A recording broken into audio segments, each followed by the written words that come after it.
تو بہرحال یہ فرق بہت ہے بچوں اس رائٹر کا، دیسی رائٹر کا اور فارمی رائٹر کا۔ اچھا، 80 اور 90 کی دہائی کے بچوں کا ادب اور آج کے بچوں کے ادب میں کیا فرق دکھتا ہے؟ 80 اور 90 کی دہائی کا بھی سمجھ لیں یہی والا فرق ہے، کیونکہ اس وقت دیکھیں میں سوشل میڈیا اس ٹائپ کی کوئی چیز نہیں تھی، یہ فیس بک انٹرنیٹ وغیرہ اس ٹائپ کی چیزیں نہیں تھی، تو ان کی ساری تمام تر جو توجہ مرکوز تھی وہ کتابوں پہ تھی اور لکھنے پہ تھی، وہ اور کچھ نہیں، وہ لکھتے تھے، ڈاک کے حوالے کرتے تھے اور کتاب ان کی کہانی تحریر ان کی پہنچ جاتی تھی، وہ چھپ جاتی تھی، اس کے علاوہ اور کوئی ایسا وہ نہیں ہوتا تھا۔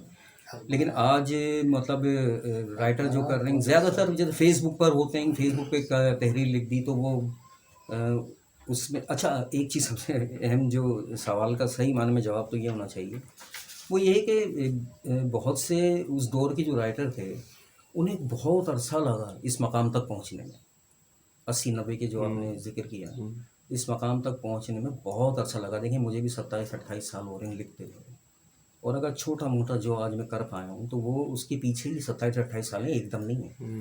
لیکن آج کا جو رائٹر ہے اس کا یہ ہے کہ چند کہانیاں لکھتا ہے اور وہ بہرحال وہ کوئی اپنا یوٹیوب چینل بھی کھول لیتا ہے اور سکھانے بھی لگتا ہے اور وہ تنقید نگار بھی بن جاتا ہے، اور ایسی بہت سی چیزیں، یعنی کہ بہت فاسٹ ہے، اس کو بہت جلدی ہے، جلد باز ہے میرے خیال میں۔ اچھا، قلم کتاب کے بارے میں بتائیں، وہ کس نوعیت کی کتاب ہے؟ قلم کتاب کا آئیڈیا اصل میں ہمارے ایک دوست ہوتا ہے فیس بک پہ، رابطے میں ہوتا تھا، اس نے پھر ایک بار ذکر کیا کہ کیونکہ جب ان دنوں آبیدیوں کی کتاب میں اور محبوب الہی مخمور ہم لوگ چھاپے تھے، اس نے ذکر کیا کہ یار اسے جو ہینڈ رائٹنگ جمع کرنے کا بڑا شوق ہے، آپ اپنی ہینڈ رائٹنگ میں مجھے اپنے دستخط کر کے بھیج دیں، مطلب۔ تو پھر کہنے لگا کہ نوشاد بھائی، محمد عثمان نام ہے ان کا، اس نے مجھ سے کہا کہ یار ایک کوئی اگر ایسا بھی ہو کہ آپ رسالے میں انوکھی کہانیاں میں اگر لوگوں کی ہینڈ رائٹنگ بھی محفوظ کرنا شروع کر دیں، تو میں نے کہا یار رسالے کے بجائے اگر ہم کتاب کیوں نہ چھاپیں، تو بولے یہ بھی بیسٹ ہے۔ تو یہاں سے اس جو محمد عثمان ہیں، ذوالفقار نام ہے ان کا، انہوں نے اصل میں یہ آئیڈیا سجھایا تھا۔ پھر ہم نے میں نے محبوب بھائی سے ذکر کیا، آئیڈیا بہت ہی کلک کیا، کیونکہ ایسی کتاب کبھی نہیں ہوئی۔ اس میں نے اضافہ یہ کیا اس آئیڈیا میں قلم کتاب کے کہ وہ واحد کتاب ہوگی جو پہلے صفحے سے لے کے اور آخری صفحے تک ایک لفظ کیا ایک نقطہ کمپوزنگ کا نہیں ہوگا، تمام کی تمام ہینڈ رائٹنگ کی ہوگی۔ اس کا ٹائٹل جو سرور ہوتا ہے میں بناؤں گا یا محبوب بھائی بنائیں یا کوئی بھی آپ بنا لیں، تو لیکن یہ کہ وہ کوئی کمپیوٹر کا اس میں کوئی کام نہیں ہوگا کمپوزنگ کا۔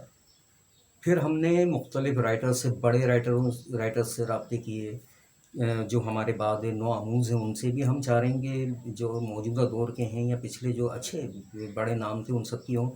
اور میں نے ابھی کئی ڈائجسٹ جہاں میں میرے تعلقات ہیں، دوستیاں ہیں، ان سے رابطے کی، انہوں نے بڑا حوصلہ افزا جواب دیا کہ بڑے رائٹرس کی اب ان کی ہینڈ رائٹنگ مل جائے گی، جیسے کچھ میرے پاس بھی زبیدہ آپا ہیں میری دوست تھیں، ان کی میرے پاس ہینڈ رائٹنگ پڑی ہوئی ہے، کاشف زبیر، اور بہت سے ایسے رائٹر ہیں جو انہوں نے ڈائجسٹوں میں، بڑے ڈائجسٹوں میں لکھا، ان کی ہینڈ رائٹنگ کا ہمیں امید ہے ہمیں مل جائے گی انشاءاللہ تعالیٰ۔ تو یہ آئیڈیا ہے اس کا۔ اچھا، آپ کئی ڈائجسٹ اور رسائل سے منسلک رہے، کون کون سے رسائل تھے؟ ڈائجسٹ میں ویسے تو خیر پڑھا میں نے بچپن سے تقریباً سبھی کچھ پڑھا، لیکن جب لکھا تو میں نے جاسوسی ڈائجسٹ میں سرور کی کہانیاں لکھی، یعنی کہ جن کی ٹائٹل سٹوریز ہوتی ہیں اور بڑی مشہور ہوتی ہیں، وہ میں نے ٹائٹل سٹوریز لکھی۔ اس کے علاوہ میں نے سرگزشت ڈائجسٹ میں بھی لکھا، اور ان دونوں ڈائجسٹوں کا میں اسسٹنٹ ایڈیٹر بھی رہا۔ میں نے ایڈونچر ڈائجسٹ، مسٹری میگزین، نیا افق اور عمران ڈائجسٹ، ان میں تقریباً سب لکھا ہے۔ اچھا، آپ قلم کار کے علاوہ آرٹسٹ بھی ہیں، تو اسکیچنگ بنانا کیوں چھوڑ دیں؟ اصل میں مجھے دونوں چیزوں کا شوق بچپن سے تھا، آرٹسٹ بھی اور لکھنے کا بھی۔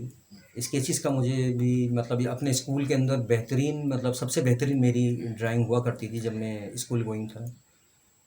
پھر جب اپنی میں نے کہانیاں لکھنا شروع کی، کہانیوں کے ساتھ ساتھ اپنی ہی کہانیوں کی میں اسکیچز بنا کے بھیجا کرتا تھا، کیونکہ مجھے اور دوسرے اسکیچز پسند نہیں آتے تھے، اپنی کہانی کے اپنے خود ہی بناتا تھا۔ لیکن پھر ایک وقت ایسا آیا کہ جب لکھنے کا زیادہ ہو گیا تو میں نے سوچا کہ کیوں نہ کوئی ایک مجھے منتخب کرنا تھا کہ یا تو میں لکھنا چھوڑ دوں یا اسکیچز چھوڑ دوں، تو میں نے بہرحال اسکیچز بنانے چھوڑ دیے، کیونکہ ایک طرف تمام تر توجہ مجھے وہیں کرنی تھی۔ اچھا، آپ بیتیوں کے آئیڈیا کے علاوہ آپ نے بک آف دی ریکارڈ کا آئیڈیا بھی دیا، اس بارے میں آپ کیا کہتے ہیں؟ بک آف دی ریکارڈ کا آئیڈیا بڑا مطلب یہ ابھی میرے خیال میں 1.5 2 سال پہلے کی بات ہے کہ پاکستان کا میچ ساؤتھ افریقہ کے ساتھ تھا. اس میں فخر زمان نے ایک، میں دیکھ رہا تھا گھر میں بیٹھ کے، تو فخر زمان نے 193 اس نے اسکور کیا، اننگ کھیلی اس نے 193 کی. تو اس کے ریکارڈ بتانے لگے اور بہت سے ریکارڈ کھل گئے سامنے جو کہ ٹی وی پہ چل رہے تھے. تو میں یہ سوچنے لگا یار دیکھیے اس نے ایک اننگ کھیلی اور کتنے ریکارڈ کھل گئے، اس نے کتنے ریکارڈ توڑ دیے. تو کیوں نہ ہمارے بچوں کے دم پہ تو کچھ ایسا نہیں. ہاں زبانی کلامی ضرور ہوتا ہے کہ اشتیاق احمد نے اتنے ناول لکھے، یا انہوں نے سب سے بڑا طویل ترین ضخیم ناول غار کا سمندر 2000 صفحے کا انہوں نے لکھا. اور بھی بہت سی ایسی چیزیں سامنے آتی ہیں جو لوگ اپنے انڈیویجولی بتا رہے ہوتے ہیں کہ میں نے فلاں نے ایسا کیا یا میں نے ایسا کیا. اے حمید نے امر ناگواری سیریز لکھی، لیکن ان کو مرتب نہیں کیا گیا، یکجا نہیں کیا گیا کسی کتاب میں جو کہ اتھینٹک رہے نا. بات سے بات نکلتی ہے تو سامنے آتے ہیں ریکارڈ، ویسے کچھ نہیں ہے. تو یہاں سے مجھے ریکارڈ بک کا ہوا. اچھا پھر دلچسپ بات یہ ہے کہ میں نے اس کی پوسٹ ڈالی. پوسٹ ڈالنے کے بعد جو سمجھیں کہ اس کا ایک سمجھ لیں ایک تہلکہ سمجھ گیا ہے کہ لوگوں نے جتنی دلچسپی لی اس میں، اور بہت سے ہمارے ایسے دوست رائٹر ادب کے بڑے نام بچوں کے ادب کے کہ جو کبھی مطلب پوسٹ پہ نہیں آتے تھے وہ تک آئے، انہوں نے بھی اس پہ بڑی دلچسپی کا اظہار کیا اور اپنے اپنی باتیں بتائیں، ریکارڈ بتائے کہ میں نے یہ کیا، فلاں نے ایسا کیا، یا اپنے بارے میں بھی بتائیں، دیگر کے بارے میں بھی بتائیں. لیکن کچھ ایسے تھے کہ جنہیں شاید یہ ہضم نہیں ہوئی تھیں یہ چیزیں، انہوں نے بڑا اس پہ اچھل کود مچائی، واویلا کیا. لیکن بالآخر اللہ کا شکر ہے ایسا ہی آپ بیتیوں کے جب آئیڈیا ہوا تھا تب بھی ایسا ہوا تھا. لیکن خیر دنیا نے دیکھ لیا کہ کون سچا تھا کہ کون جھوٹا، اور یہ بات اب کھل چکی ہے ساری. بہرحال آپ اس کا بک آف دی ریکارڈ کا ہمارا یہی آئیڈیا ہے. اور اب دیکھیں نا اشتیاق احمد کے کتنے ریکارڈز ہیں، لیکن جب ہم اس کتاب میں کریں ہم ڈال دیں گے تو ایک تاریخ کا حصہ بن جائیں گے. محبوب بھائی کا انوکھی کہانیاں کا سب سے پہلا جو PhD رسالہ ہوگا وہ زبانی کلامی بتاتے ہیں، لیکن جب کتاب میں آ جائے گا تو سمجھیں وہ پھر اتھینٹک ہو جاتی ہے بات.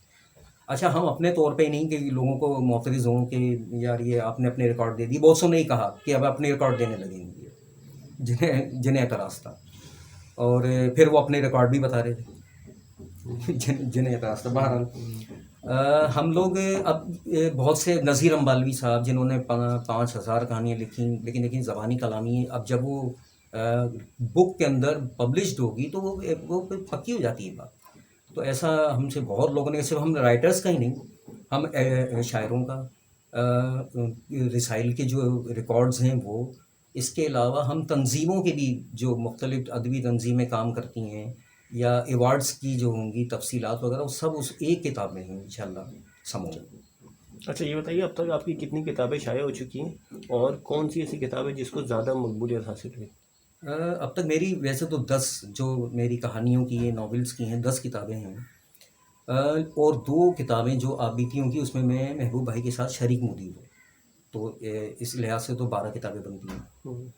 اچھا اور دوسرا آپ نے کیا کیا تھا آگے؟ زیادہ مقبولیت کا حساب سے مجھے ویسے تو ہماری دڑوا یہ جو تھی آپ بیتیوں کی کتاب، بالخصوص دوسرا حصہ جو تھا اس کا تو خیر کوئی بھی کیسی کتاب نہیں چھوتی، میری ہی نہیں بلکہ اور بھی بہت سے رائٹرز کی کتاب نے اس مقبولیت کو نہیں چھوا. اس کی وجہ یہ ہے ابھی کچھ دنوں پہلے ہی کی بات ہے کہ وہ انگلش میگزین میں بھی اس پہ مطلب پورا فیچر لگا، انڈیا کے رسائل کے اندر لگا، انڈیا کی ویب سائٹس پہ، مختلف ممالک کی ویب سائٹس پہ ان کے پورا آرٹیکل ان کے لگے، بے شمار اخبارات کے اندر ان کے آرٹیکل چھپے، جو کہ ہمارے بہت مہربان دوست ہیں ذوالفقار علی بخاری جو اس کتاب میں ہمارے ساتھ معاون مدیر ہیں، انہوں نے بھی لکھے، بڑی دلچسپی سے لکھے، بہت اچھے لکھے، بڑی تفصیلات سے لکھے.